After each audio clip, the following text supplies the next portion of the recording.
Here's what's coming up on today's show. So once we started into the hospice journey and I got to meet with each patient and family and be with them as a liaison from start to finish, was just where I found my whole heart and my happiness, and I found my purpose.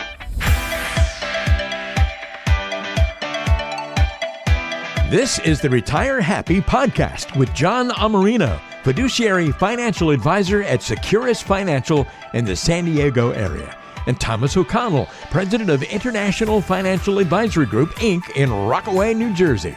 Together, they'll be keeping retirement happy from coast to coast. Welcome back to another episode of the Retire Happy podcast. I'm your host on the West Coast, John Amarino, joined by my host on the East Coast, Tommy O'Connell. Tom, how you doing, buddy? Hey, John. I'm well. How are you? Good.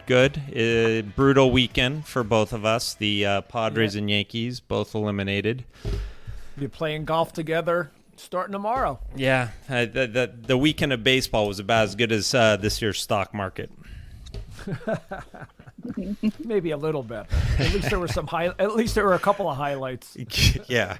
Well, we had one rebound, in game two, but that was it. So, folks, the last couple episodes we've talked about Medicare, skilled nursing, and we're going to continue on our long-term care and health care for our loved ones and in retirement with a conversation about hospice today. I'd like to introduce today's guest, Kathryn Alexander. She's been in the home health care and hospice arena for nearly a decade. She actually started off in North Carolina before moving out west to San Diego. And after about 3 years of being in the hospice community in San Diego, she decided to start a company with two of her good friends, Joe and Chib. And together they started Comfort and Peace Hospice, located here in San Diego. And she is the director of operations at Comfort and Peace. And, we talked with Amanda last podcast, and Bree, my wife. They both speak very highly of Kathryn, has a great reputation around San Diego. So without further ado, I would like to introduce to you Miss Kathryn Alexander.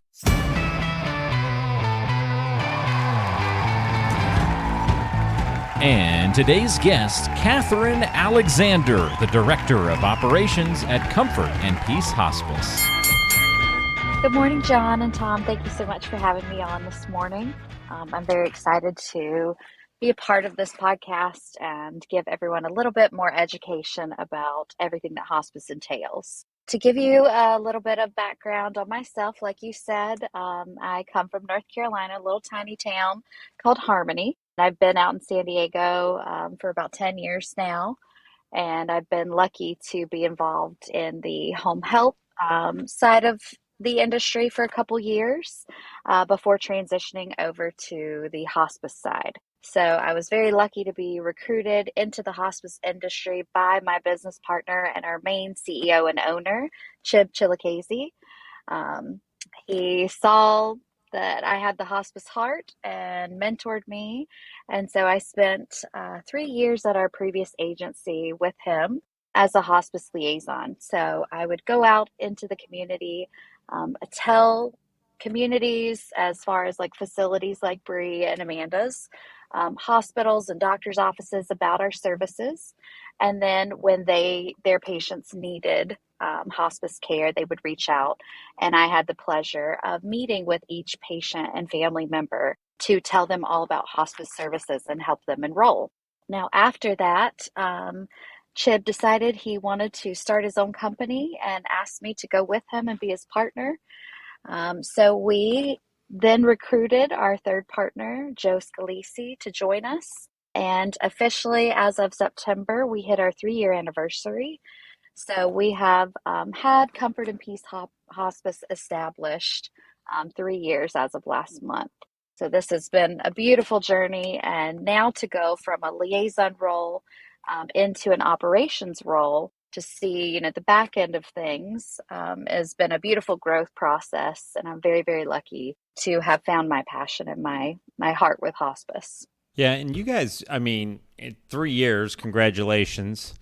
Thank you. And, you guys, I think, I was having this conversation both with you and Chib on separate occasions, how you guys have really actually exceeded the high expectations you had for yourselves. And that's really a testament to the reputations of all three of you. I mean, I remember being in the hospital visiting my nephew a couple years back, and I look in the hallway and there's Chib, adorning the hallways of Sharp Hospital. So I know you guys, your reputation of being quality, caring, representatives to the families and leaders to your employees has really done your company and the community well. Thank you so much for that. Hey, Kathryn, can you just tell us what made you get into hospice? So for me, I went through the hospice experience personally. At 22, my dad was re-diagnosed with cancer, originally kidney cancer, and he fought very hard and did the surgeries and treatments, and then unfortunately it did come back about 5 years later and spread to his brain. So when we got that phone call, when we got that diagnosis from the doctor that his cancer was back and had metastasized, we originally were given a time frame of approximately 6 to 8 months. This was very much a shock to me. This was my first experience being involved with the actual terminal diagnosis, where they said there's nothing more that we can do. They're not able to get it with surgery. And they can do some treatments to help, a little bit, but it would only be a temporary fix. And that, it could only end up prolonging his suffering in the long run. So he just wanted to go home and be comfortable, be surrounded by family and loved ones. So we then enrolled him in hospice services. Unfortunately, we did not, get that full 6, 8 months. His process went very quickly. He passed in about 2.5 weeks. And we were so fortunate to have a beautiful, beautiful hospice team that was with us every step of the way. So for my first experience to be a positive experience, I think really changed my perspective and outlook on the word hospice. I know so many people do not get that same experience. So that's part of the reason why we're here, to help take that fear out of the word hospice the way it was for me. We had so much support and love while we were caring for my dad at home, so that he was able to pass peacefully and comfortably in the environment and honoring his wishes and his journey. Then, unfortunately, my grandfather had a stroke 2 days after my dad passed away. And then he actually had to go on to hospice immediately after and passed within 2 weeks of my dad. So we had a very intense experience with hospice, all back to back, both short prognosis. So I was very young to go through all of that, but I think it really helped change my whole trajectory in life and in my career path. It's part of the reason why I wanted to start over, start fresh, do something different. And so when I moved to San Diego, I got involved with the home health care side. But then when I met Chib, he's like, I think you really would do phenomenal with hospice. And you actually get to meet patients and families. Whereas when I was involved with home health, I really didn't have as much patient or family interaction. I think that was the one thing I was missing. So once we started into the hospice journey and I got to meet with each patient and family and be with them as a liaison from start to finish, was just where I found my whole heart and my happiness, and I found my purpose. And going through it personally, I think really made me a better liaison so that I could connect with those families, and they actually understood.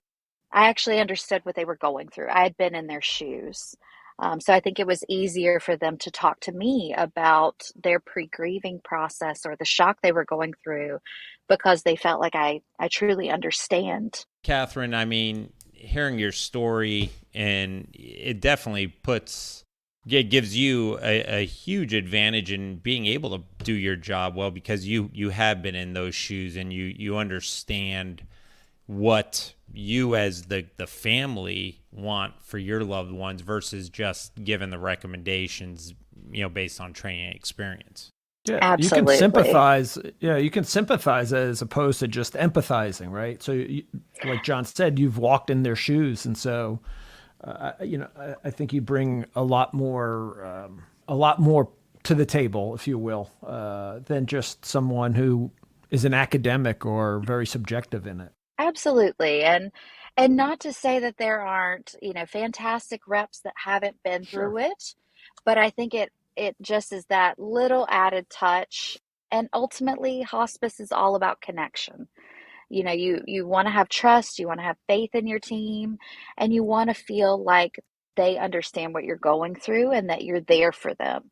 And when you've walked in their shoes, when you've been in their place, when you've watched your loved one, pass away, and you can also advise them on things that they don't know to ask. They don't know to ask for, or they don't even know that they need, or that they're not even aware is an option. So I think that's one of my favorite parts about, the whole initiation of hospice services is that education, because I remember the shock of when I went through that. I'd say 75 to 80% of the people that I would meet with had never even had any experience with hospice. They didn't even really know what it was about. So now that I have been through it, and then not only work in this industry, I know how to make sure to say, okay, you need to ask for this, or this is everything that you can have. And they're not even aware, because so many other companies out there are so focused on numbers and signing people up, or, oh, the doctor said you have to have this, just sign up and we'll send a nurse. But they don't actually take the time to educate families and patients properly on all the benefits, all the rights. There's so much that is positive about hospice, and you get such a higher level of care than, say, home health care, or just, smaller home care, like caregivers. There's so much more that's involved, that people are just not aware of. So they just don't know how to ask.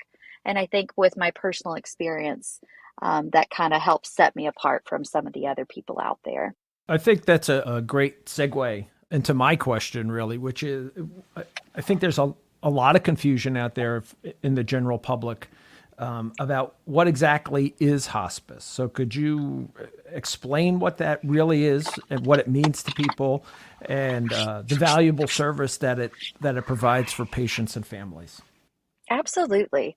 So, in order to be appropriate for hospice services, hospice is strictly comfort care for a terminal diagnosis.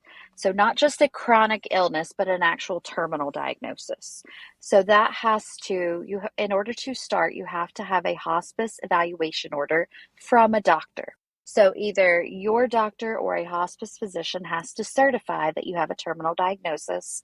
And then our team goes out to evaluate, does that full head to toe assessment just to make sure they're appropriate, because there are some people that are borderline that have had some decline, whether they've had significant weight loss, different things, and you have to meet criteria. So there is an evaluation that has to take place.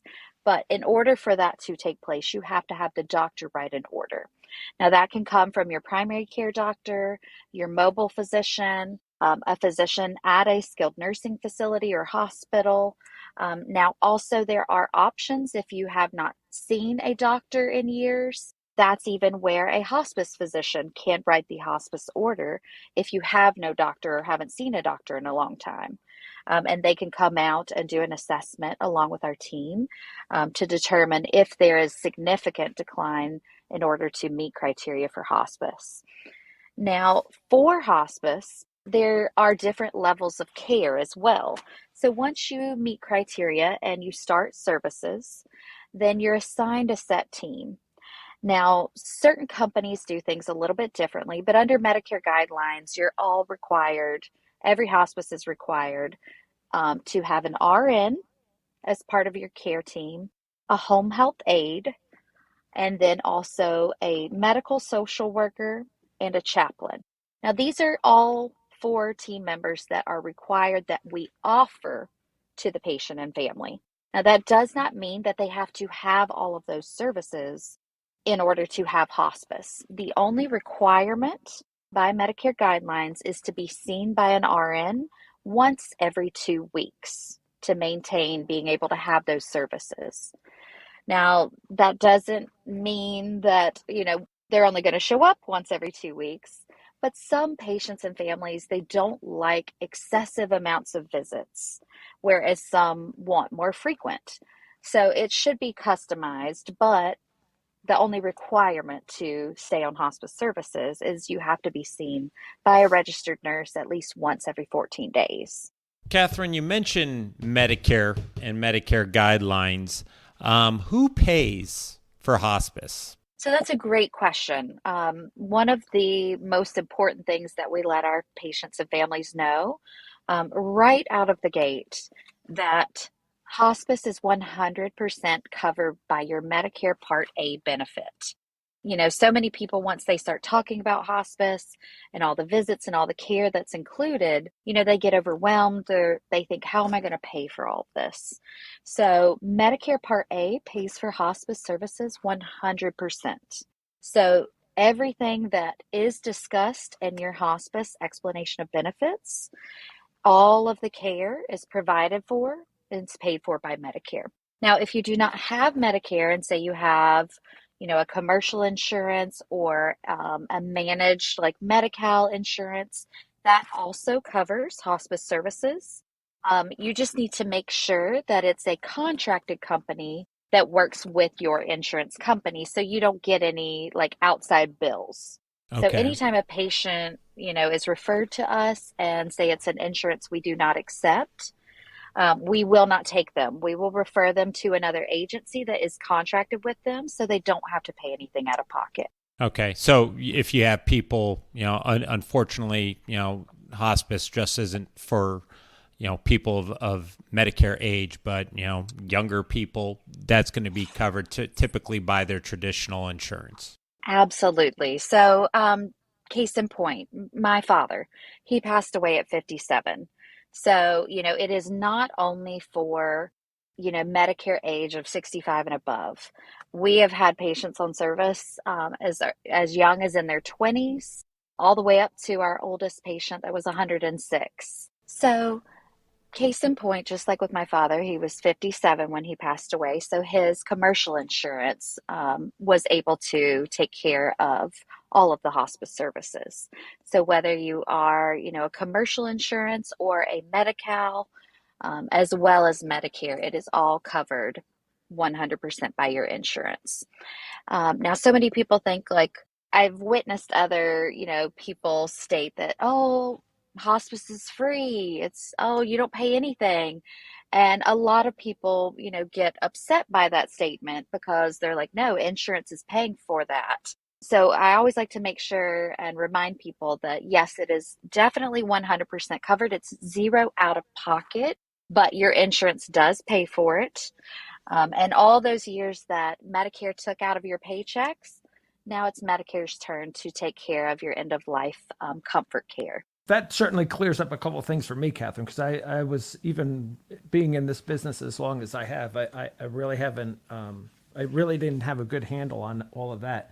My next question really would be is, if I had to choose hospice for a loved one, what are the types of things that I'm going to be looking for? Are there ratings, or should I go with a big company, small company? Are there reviews like, I don't know, on Yelp or any of these other websites? Absolutely. And then I guess the last part of that would be, what are the main resources people should be utilizing or looking at when they're trying to make that decision? Of course. I think the key is do your research. There is absolutely nothing wrong with interviewing multiple companies. Yes, we all have to fall under the same Medicare guidelines of what is required for hospice to offer. But at the end of the day, every single company does things a little bit differently. Some people do a little bit more, some a little less. And there are so many companies out there. And so it can be very overwhelming. So it's good to ask for, say your doctor, your hospital, even facility recommendations on who they trust, especially if your loved one is in a community, whether it be skilled nursing, memory care, boarding care. It's always nice to ask for recommendations on who they prefer to use. But at the end of the day, it is always patient and family choice on which company they would like to go with. Every patient and family that I meet with, I tell them to go online, read reviews, Yelp, Google, all of those, where other family members have the opportunity to share their experiences with that company. And then it's not just, a facility or a doctor's recommendation where they may be affiliated with another company. Some doctors and hospitals and in their own practices, they have affiliations or they work as medical directors with other hospice agencies. So, they may be giving a recommendation that you don't feel comfortable going with. So always do your research. One of the beautiful things about hospice is there is zero obligation. So you are not locked into anything. If at any time you are unhappy with the care, you can cancel hospice at any time and you can switch companies at any time. So no matter what, that's one of the most important things that I like to educate families on is it's their patient right to cancel or switch. You are not locked in no matter what paperwork you sign. And I've unfortunately had the interaction with lots of families that never even knew they had that right until they had a friend that told them, oh, if you're not happy with this care, you can switch to another company. And I've unfortunately seen agencies that are so focused on the numbers try to convince families that they're not allowed to switch.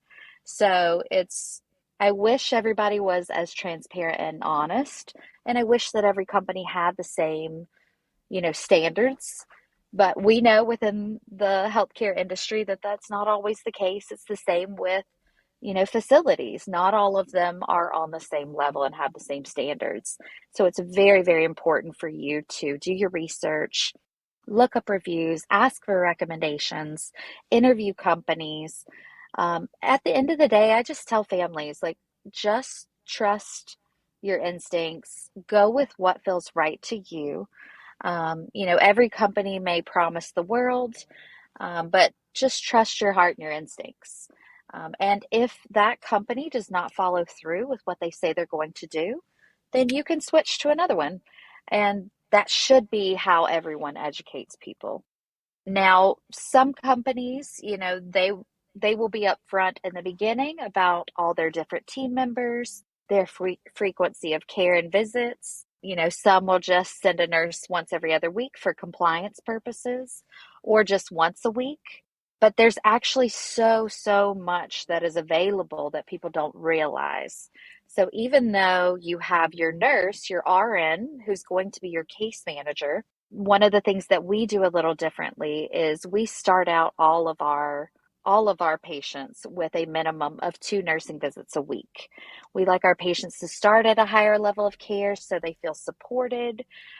They feel like all of their questions and concerns are addressed immediately, and to help, with symptom management, as well as give the family peace of mind that they're starting off with strong support versus once a week or once every other week. Now, you'll also have a home health aide as part of the team. Now, that person comes out to assist with bathing and changing for clinical purposes. Now, so many people don't even get that explanation because they think, oh, I'm getting a caregiver. They can clean the house. They can meal prep. They can do all these things to help me around the house. Or, oh, they can stay here while I go run errands and run to the grocery store. And actually, the home health aide is strictly there for clinical purposes. Now, they can assist with feeding when they're there for the visit, but they're mostly there for hygiene, cleaning, bathing, things of that nature. but they can come out 2 to 3 times a week to help the family or to help the facility staff if your loved one isn't in a community. That way, it gives the community a little extra backup and support, especially for a hospice patient that you want to monitor more closely, and give them an extra layer of TLC as they're transitioning through this process. Now, of course, we also offer a chaplain as part of the team. Now, they're there for spiritual support. Now, they typically come out about once a month or as requested. Some people like it more frequently, and some people do not want it at all. You can always decline those services if it's not for you. And if you want to add them back in later, that's fine too. All you have to do is reach out to your team and they can reintroduce that team member as part of the care. And one of the really beautiful benefits of having that spiritual support is that it's also there for the families that are going through this process and, pre-grieving the loss of their loved one. Not always are the patients spiritual or religious, but the family members are.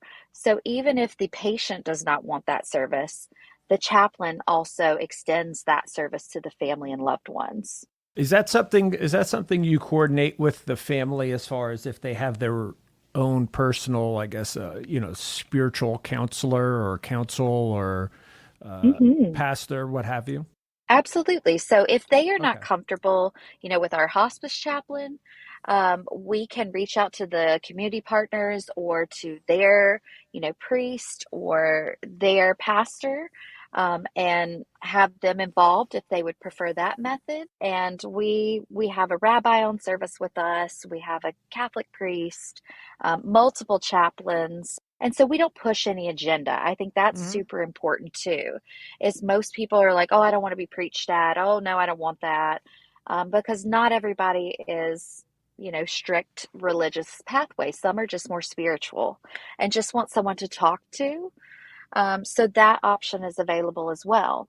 So I think one of the things that I really love is that we can customize care for each individual patient family to meet them on their level and their needs, as well as, their other team member of a medical social worker.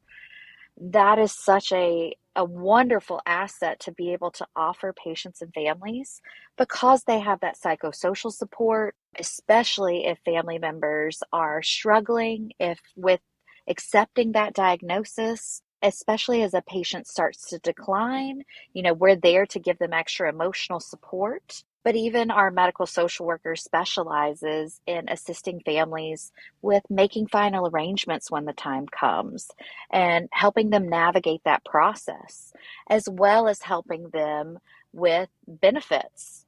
We are blessed to have a contract with the VA. So we deal with a lot of patients from the VA as well as the Naval Hospital.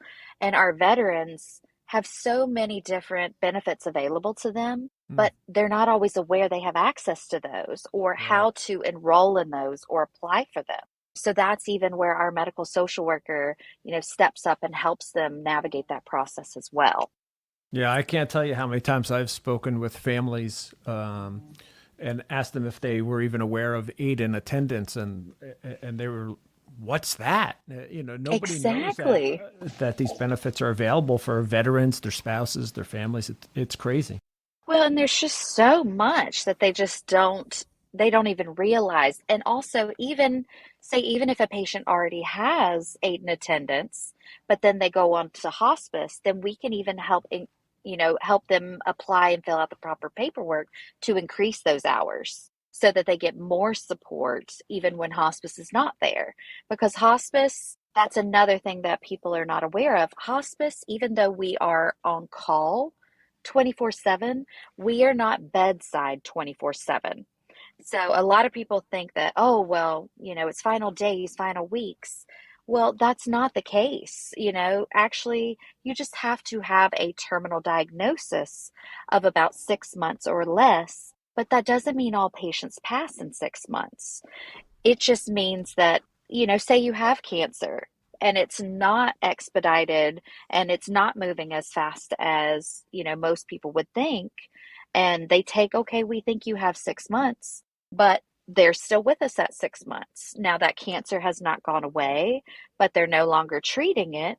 Now that's when a doctor or a nurse practitioner comes out at the, second benefit period and does what's called a face-to-face evaluation just to make sure and determine that they're still hospice appropriate.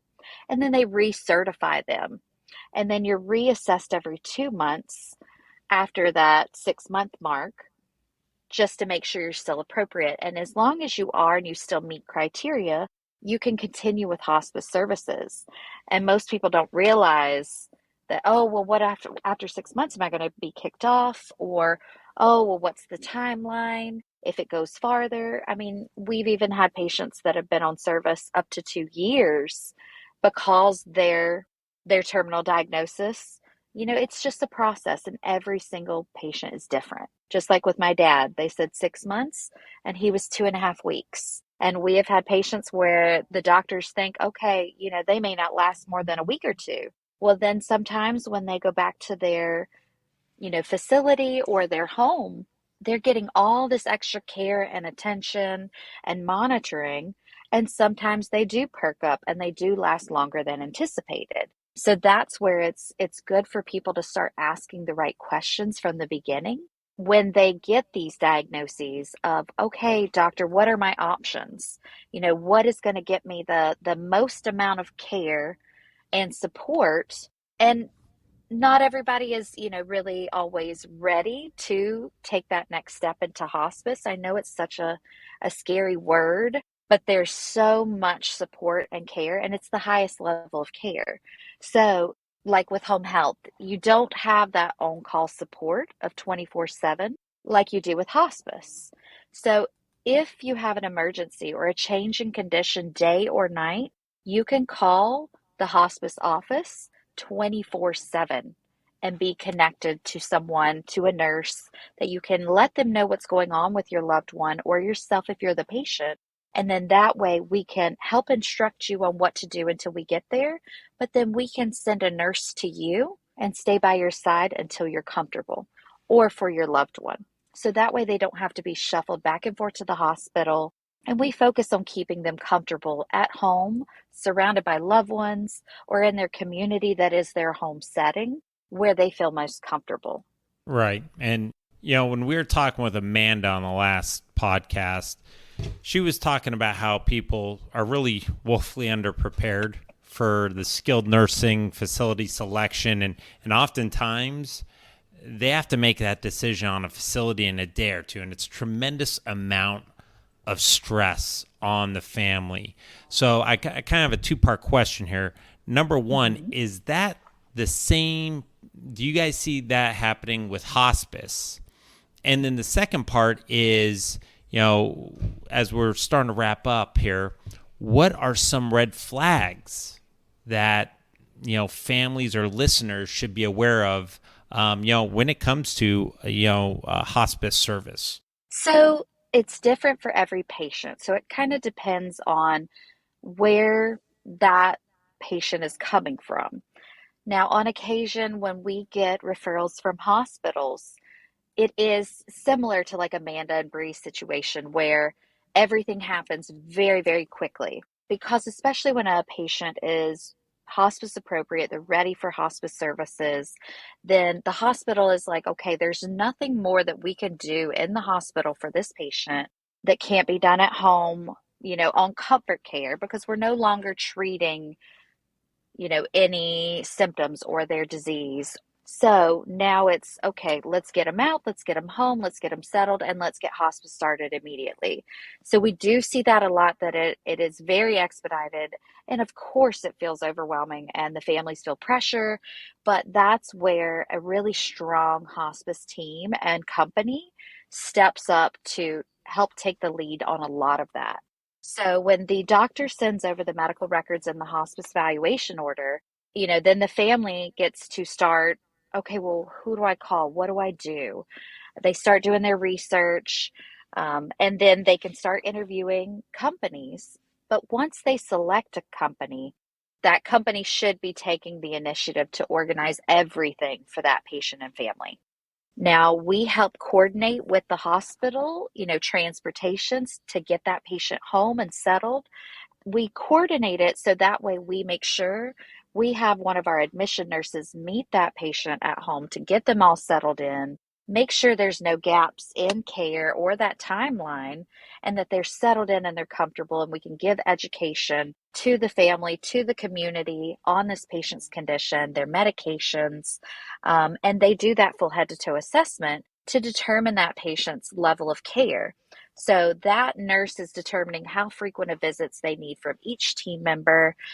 Does that patient have wounds or bed sores that we need to do, wound care 3 times a week on top of our regular routine visits from the team? They're determining, okay, is this patient on too many multiple medications? And let's talk about what's beneficial and what's no longer necessary. If there's things that need to be discontinued, or if there's concerns about new level of pain or, increase of conditions and changes of conditions that we need to adjust medications.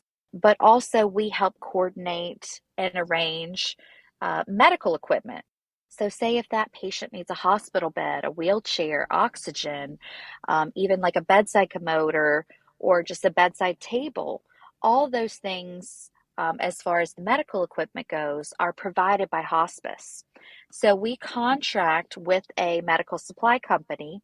We coordinate all that, and we have it delivered and set up before that patient even leaves the hospital, so that we make sure everything's in place before that patient arrives and that everything goes smoothly. So a good, strong company is going to coordinate with the hospital, take care of all those questions with the family, coordinate their equipment, make sure a nurse meets them there and everything goes smoothly. And that's what a good, strong liaison will do, is be that point person for the family in between the care team and the doctor. So those are always things that, patients and families need to ask, especially if they've never experienced before, hospice or even the process. It's just making sure that they have someone that's going to be with them from start to finish. So many liaisons just are like, oh, sign up. We're going to send you paperwork, and that's it. They don't follow up. They don't make sure that, the care is going smoothly, that families are happy with the team that's been provided for them. Now, one of the things that I would always recommend when you're doing your research and you're interviewing companies is to ask, even what their response times are.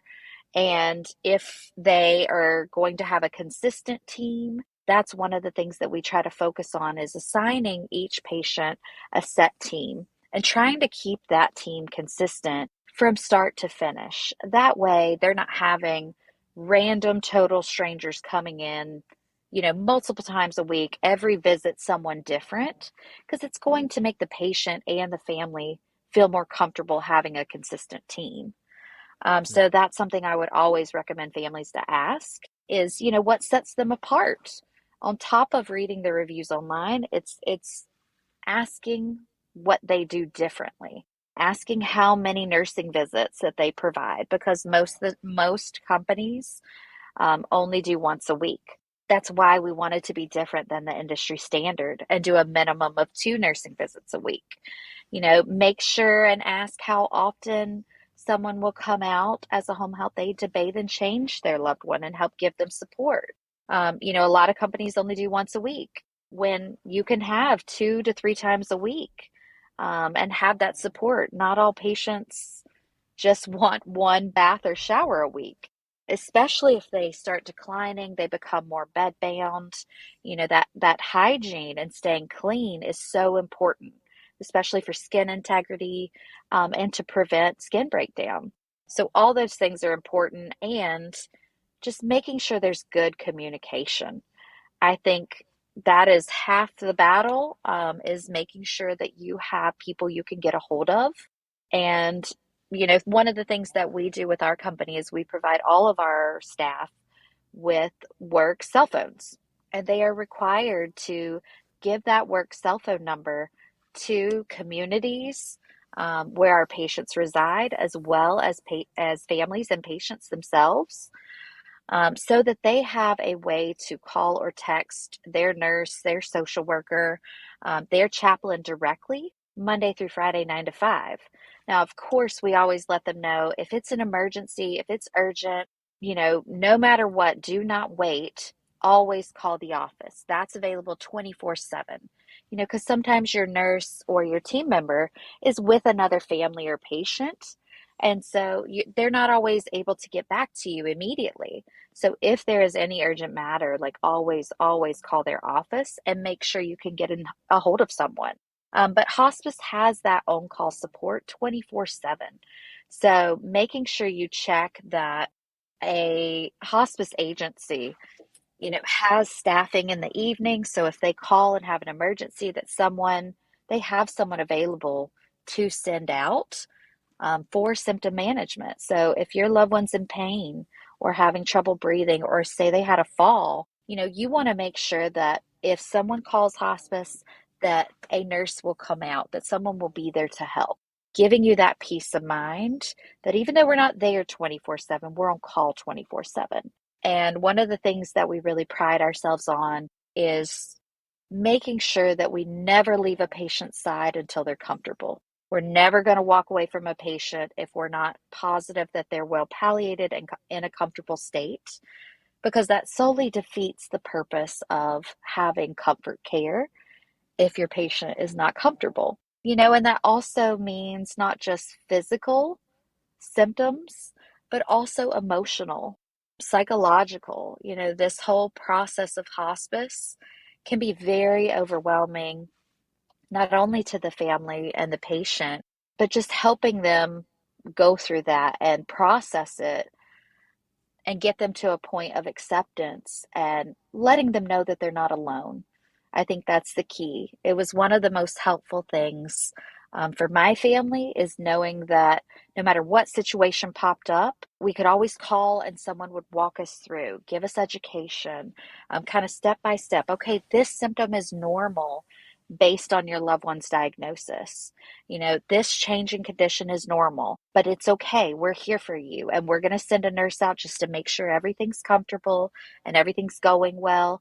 And I think that part of it really helps take the fear out of it. Knowing that you have someone on the other line, or someone that's going to come out and be by your side until your loved one is comfortable. That's truly all anybody wants in that process. You don't want your loved one to suffer, because it's going to only traumatize the family if their loved one does not pass peacefully and comfortably. So, yep, those are kind of like the things that I would ask for. And always, if you're doing research, if a company has multiple bad ratings, bad reviews, if you're getting any type of, well, I kind of wouldn't go with this company, trust your instincts. Those reviews are posted by other families. Like, they're posting them for a reason. So that would be kind of a red flag for me, is to look for that.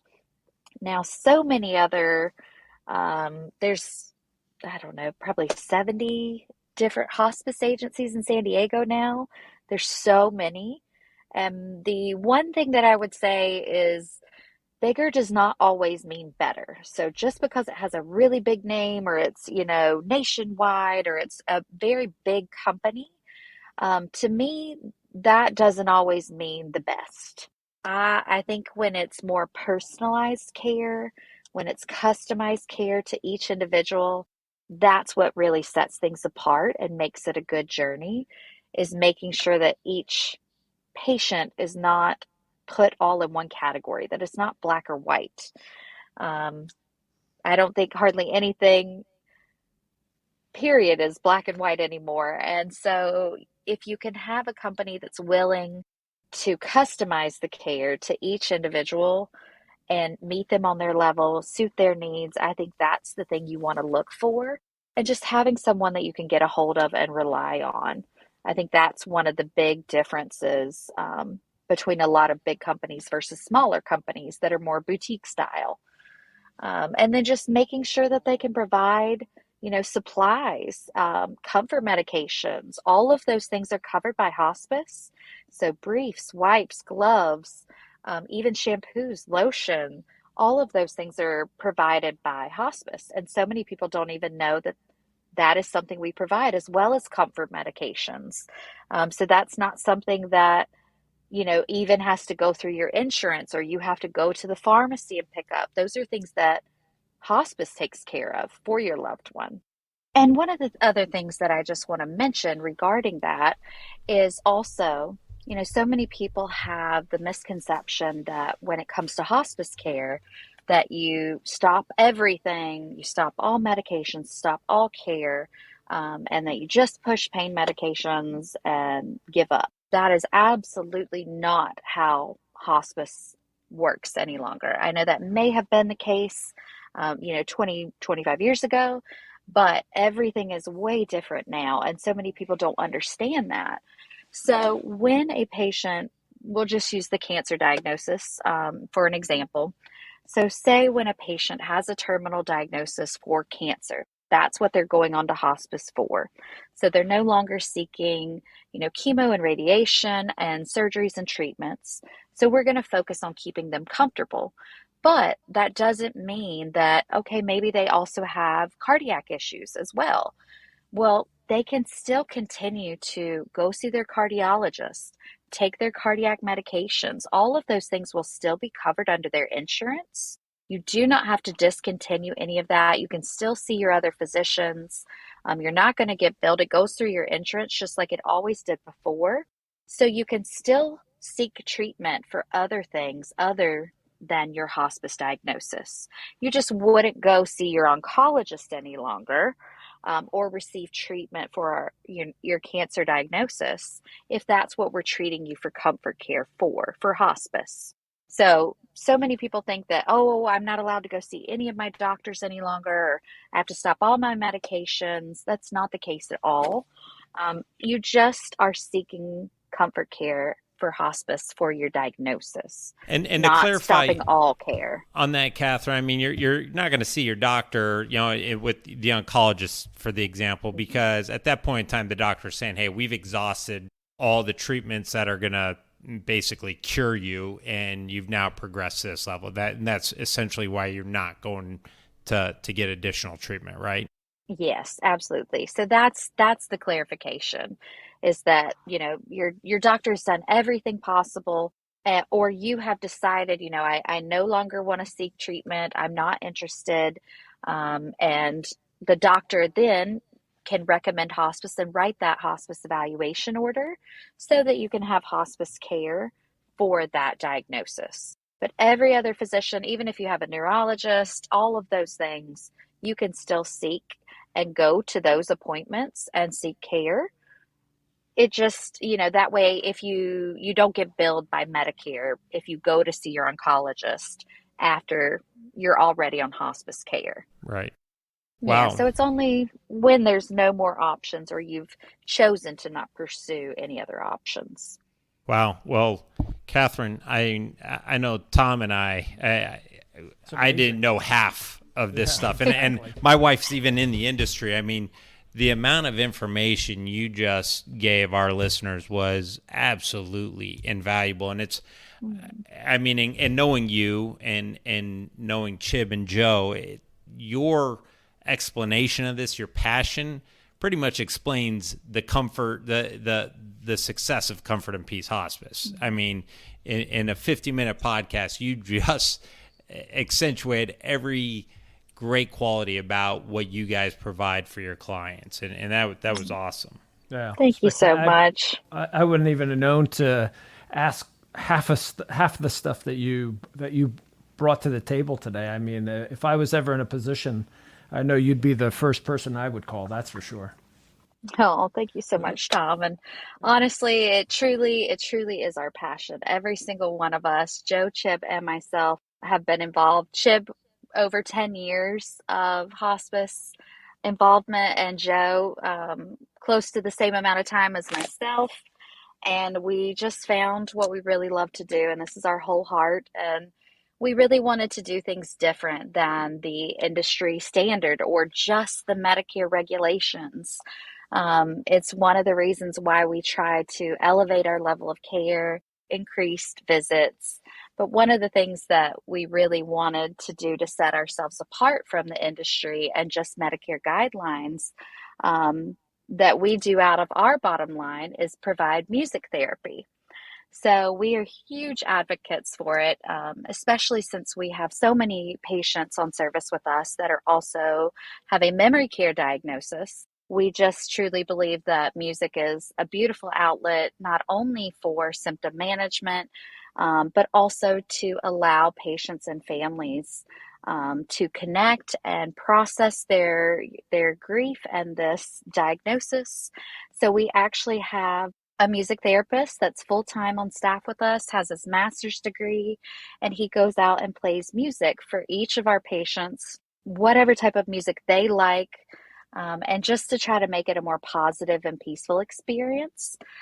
So we like to just make sure we have full, well-rounded support and care for all of our patients and families.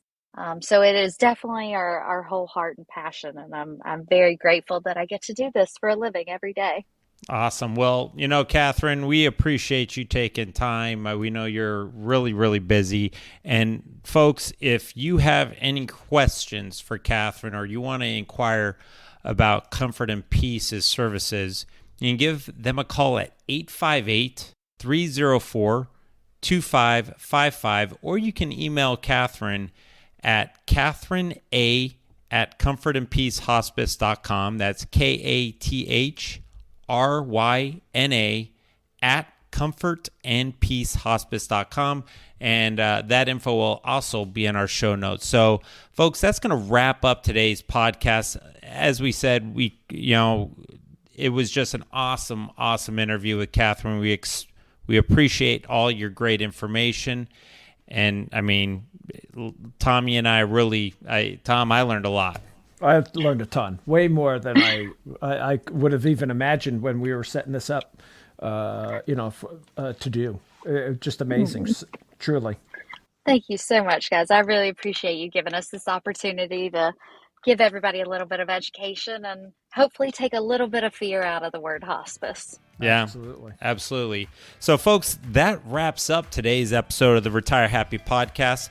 For our next episode, we are wrapping up the health care in retirement and caring for your loved ones with our discussion on long-term care insurance and the benefits it could provide. So, folks, until the next episode, retire happy from coast to coast. Take care, folks. Thanks, everybody. Thank you. It's easy to get in touch with John and Thomas. If you're more on the West Coast, give John a call at 858-935-6210. That's 858-935-6210, or go online to GoSecurus.com. That's GoSecurus.com. If you're more of an East Coaster, then call Thomas, 973-394-0623. That's 973-394-0623, and online at internationalfinancial.com. That's internationalfinancial.com. And you can, of course, always just check the description or the show notes section of today's show for all that contact information. Don't forget to subscribe on your favorite podcasting apps, and we'll see you next time on the Retire Happy Podcast.